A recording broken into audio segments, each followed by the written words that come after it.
महागठबंधन में रहे सीएम नीतीश या फिर एनडीए में एक चीज़ जो पुरजोर तरीके से वो मांग करते थे वो बिहार को विशेष राज्य का दर्जा देने का। बहरहाल आज सीएम नीतीश की जो कैबिनेट बैठक हुई उस बैठक में इस प्रस्ताव को लाया गया कि केंद्र सरकार से बिहार सरकार एक बार फिर विशेष राज्य का जो दर्जा है वो मांगेगी। बहरहाल जो बड़ी खबर है वो ये कि प्रस्ताव को पारित किया गया है और केंद्र सरकार से एक बार फिर बिहार सरकार ने मांग की है कि उन्हें विशेष राज्य का दर्जा दिया जाए।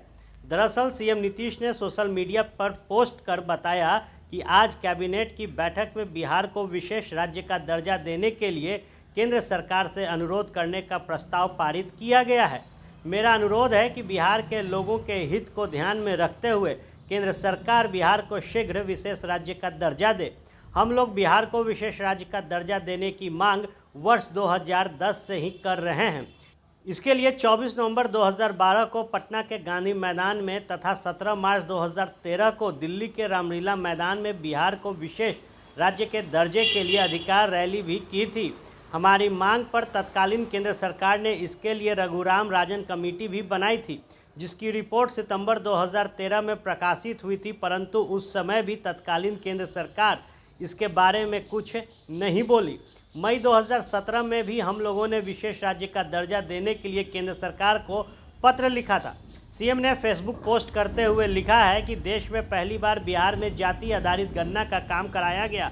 जाति आधारित गणना के सामाजिक, आर्थिक एवं शैक्षणिक स्थिति के आंकड़ों के आधार पर अनुसूचित जाति के लिए आरक्षण सीमा को 16% से बढ़ाकर 20%, अनुसूचित जनजाति के लिए आरक्षण की सीमा को 1% से बढ़ाकर 2%, अत्यंत पिछड़ा वर्ग के लिए आरक्षण की सीमा को 18% से बढ़ाकर 26% तथा पिछड़ा वर्ग के लिए आरक्षण की सीमा को 12% से बढ़ाकर 18% कर दिया गया। अर्थात सामाजिक रूप से कमजोर तबकों के लिए आरक्षण सीमा को 50% से बढ़ाकर 65% कर दिया गया है। सामान्य वर्ग के आर्थिक रूप से कमजोर लोगों के लिए 10% आरक्षण पहले से लागू रहेगा।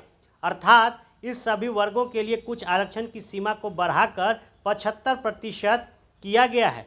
जाति आधारित गणना में सभी वर्गों को मिलाकर बिहार में लगभग 94 लाख गरीब परिवार पाए गए हैं। उन सभी परिवार के एक सदस्य को रोजगार हेतु 2 लाख रुपए तक की राशि किस्तों में उपलब्ध कराई जाएगी।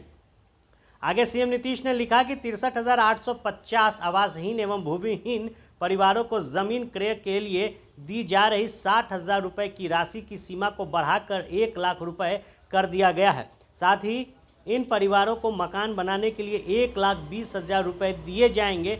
जो 39 लाख परिवार झोपड़ियों में रह रहे हैं उन्हें भी पक्का मकान मुहैया कराया जाएगा, जिसके लिए प्रति परिवार 1,20,000 रुपये की दर से राशि उपलब्ध कराई जाएगी। सतत जीविकोपार्जन योजना के अंतर्गत अत्यंत निर्धन परिवारों की सहायता के लिए अब 1 लाख रुपए के बदले 2 लाख रुपए दिए जाएंगे।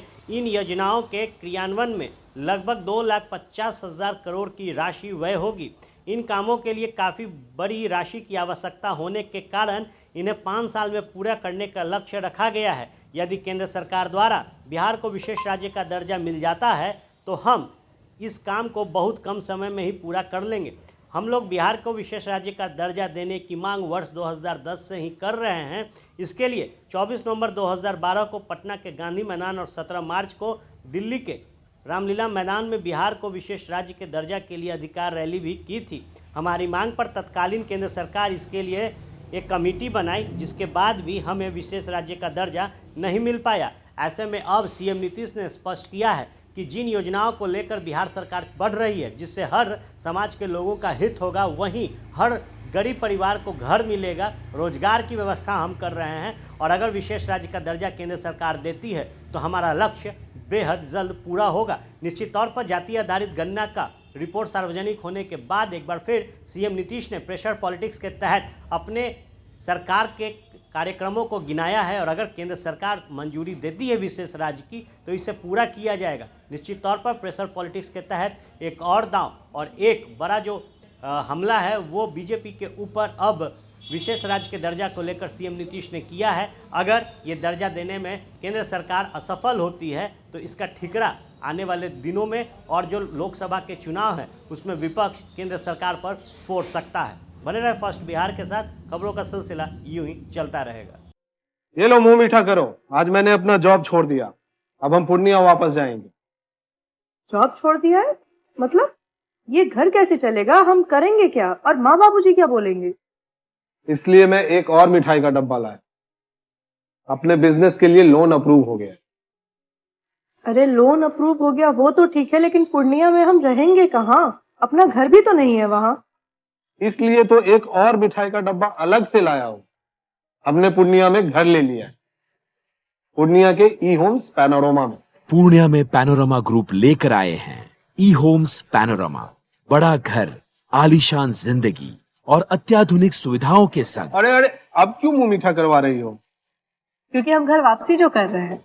घर वापसी की खुशी पूर्णिया में ई होम्स पैनोरमा के संग। E homes panorama, luxurious lifestyle redefined.